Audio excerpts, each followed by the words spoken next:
Civil engineering is a major to consider if you want to design bridges, dams, roads, tunnels, buildings, railroads, pipelines, and even some civil engineers will work on aircraft or spacecraft structures and more. But depending on what projects you want to work on and what aspect of those projects you want to work on, you will go into certain subfields which can lead to very different career paths. The main subfields I will talk about that you can dive into in college are structural engineering, geotechnical, water resources, and transportation. All civil engineers will take mostly the same classes their first few years and learn the very basics of all of these subdisciplines. Then maybe their third, but especially their last year, they will take a lot of electives in the field or maybe fields they want to focus on. So first, structural engineering is about calculating and understanding the forces, strength, stability, and so on within a structure.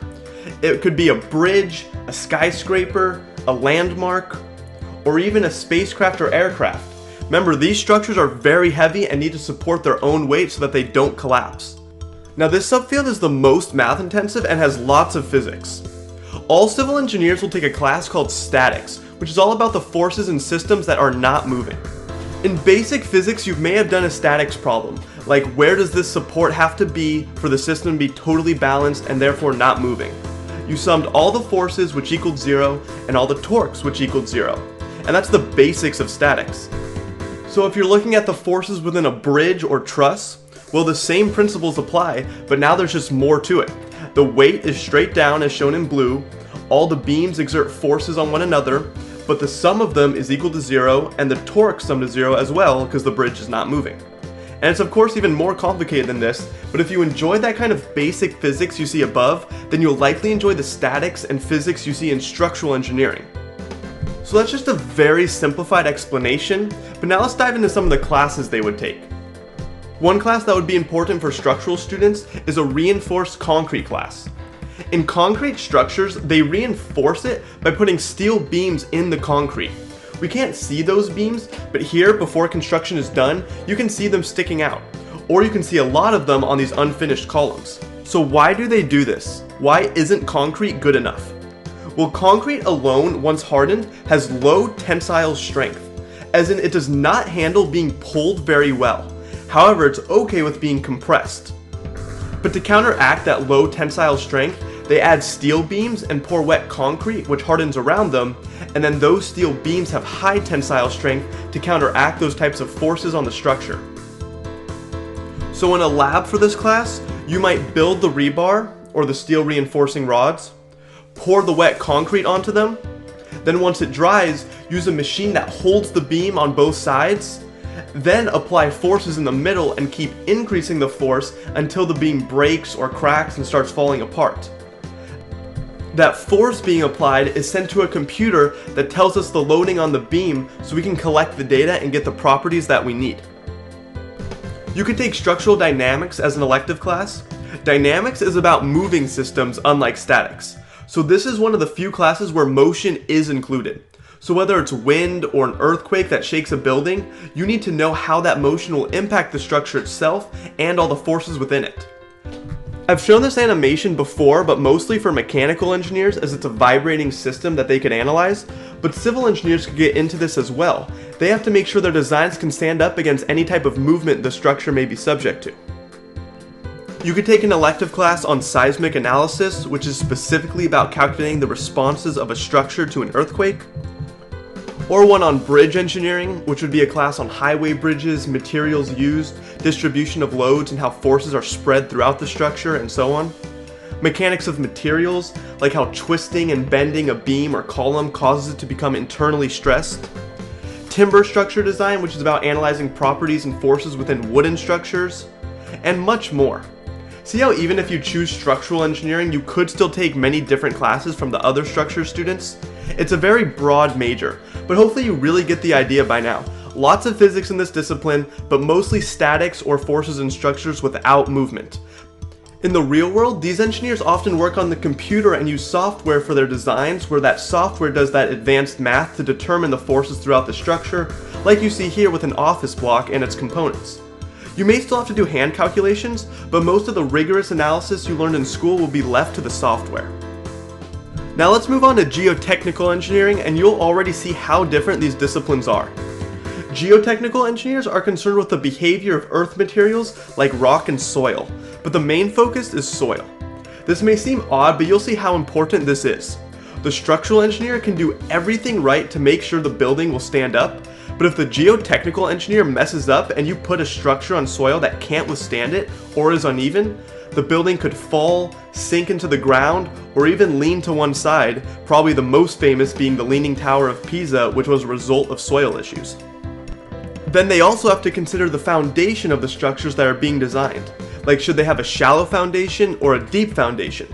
You may not realize it, but our houses and all the buildings you see have foundations that go underneath the earth to keep the structure as stable as possible by transferring the weight from the structure to the earth. But geotechnical engineers rely heavily on testing. So a lab you might see in college is to go out as a class and collect soil samples around your university and bring them to lab. You would have to classify it, like is it sand, gravel, clay, etc. There are many soil types, and you may have to look at the grain size or how it reacts to water. You determine its water content by analyzing the sample, which will be comprised of a solid soil, water, and air of different masses and volumes. But most importantly, you'll measure how the soil will react to mechanical loading or to different forces acting on it. So you might perform a triaxial test, for example. Too complicated to explain for this video, but essentially you put the soil in an enclosed area and apply a force or load to the top, which pushes down on the soil. Then pressure sensors measure the pressure at different points to see how the soil is being affected. If you imagine a square sample of soil and you add a force to the top, the soil can fail along some weak plane. Basically, the weight overpowers the friction holding the soil particles together, and the soil will start to slide, which is known as shear failure. Its ability to stand up to this is known as shear strength, which is one thing that the triaxial test on the left tests for. And this leads us to what a career in geotechnical engineering could be like. You might be the person who goes out to the field where a structure is going to be built and collects soil samples all around the area for testing. Or you could do testing at the field. One of the most used tests right now in this field is cone penetration testing, where a large truck goes out to the field which has all this equipment on it, and a cone is pushed into the soil, and the pressure will be monitored by a computer on the truck as it moves through the soil into the earth. Based on the pressure, you can analyze the soil mechanical properties. Or maybe you could work in a lab where you would do the testing on the soil after it's been collected, like I showed with the triaxial test. Or maybe you could work on the computer and input the different types of soil from the various locations at the site, so you can digitally lay out the area that the structure will rest on. So you could be in the field, in the lab, or on the computer. Your elective classes could include geotechnical earthquake engineering, which would be like learning the dynamic behavior of soil as opposed to the structure itself. Then slope stability analysis and how to safely design structures on slopes. An example would be an embankment dam. Analysis of deep foundations, where the structure goes deep into the earth for a stronger support, like for skyscrapers. And of course, there are many more classes. Now let's move on to water resources engineering. This is about the design of systems to manage human water resources. They can work on a water treatment facility, designing dams, pipelines, channels, canals, and so on. Maybe you have to design a storm drain system in the event of a large storm. Where is all the water going to go, and how will you get it to the ocean efficiently? Or you could design a canal, which is an artificial waterway to transport water for irrigation, or can be used for ships and boats. Or you could design a culvert that will allow water to flow under a road or trail or some other obstruction. Elective classes you could take include coastal hydraulics, where you learn about ocean wave propagation, submerged pipelines, seawalls to protect human habitation, and so on. Or open channel hydraulics, which is about fluid flow in an open channel as opposed to a closed channel or pipeline. And last is transportation engineering. This is about safe and efficient movement of goods and people. These are the engineers who design streets, roads, highways, railroads, public transportation systems, and even airports. So maybe this engineer has to look at the kind of demand from a new development, whether it's a new stadium in your city, all the way to a new grocery store in a new location. This is going to cause new types of traffic throughout the area. The engineers would try to optimize how the new development impacts existing traffic.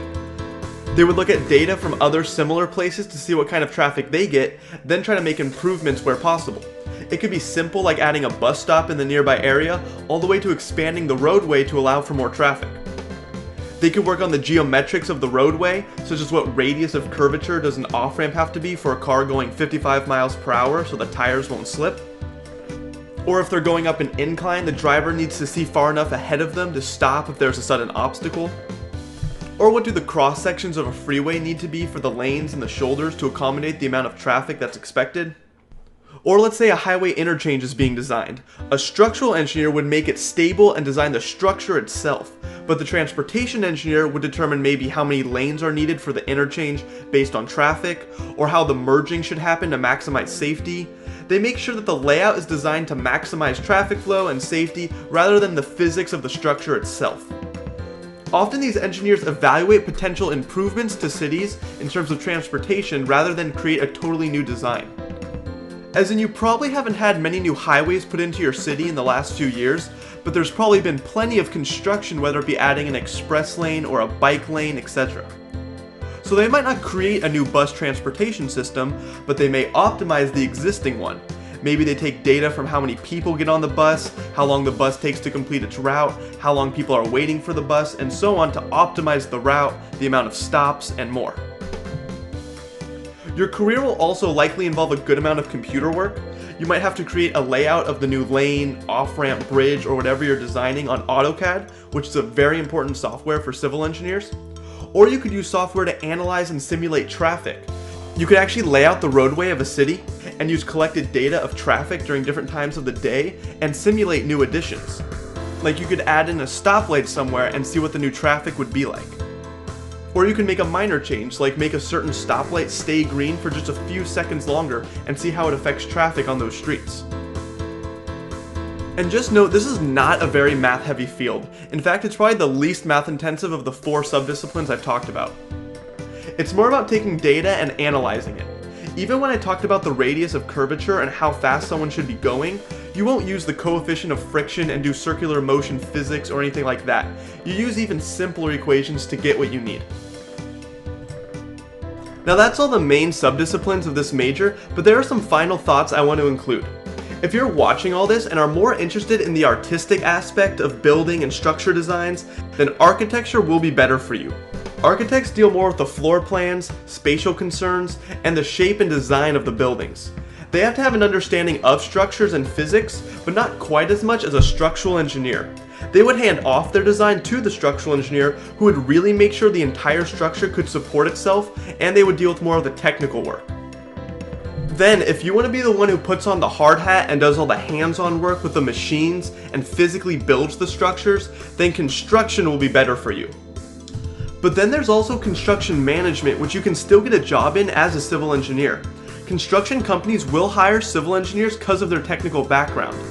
Construction is the hands-on part, but construction management is more about guiding the construction, putting together schedules, budgeting, and figuring out how all the pieces will come together. And according to the Bureau of Labor Statistics, the average salary and the number of jobs in the United States for these 3 majors are all pretty good.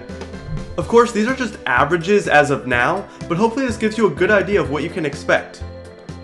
So if you guys like this video, don't forget to like and subscribe, and I'll see you all next time.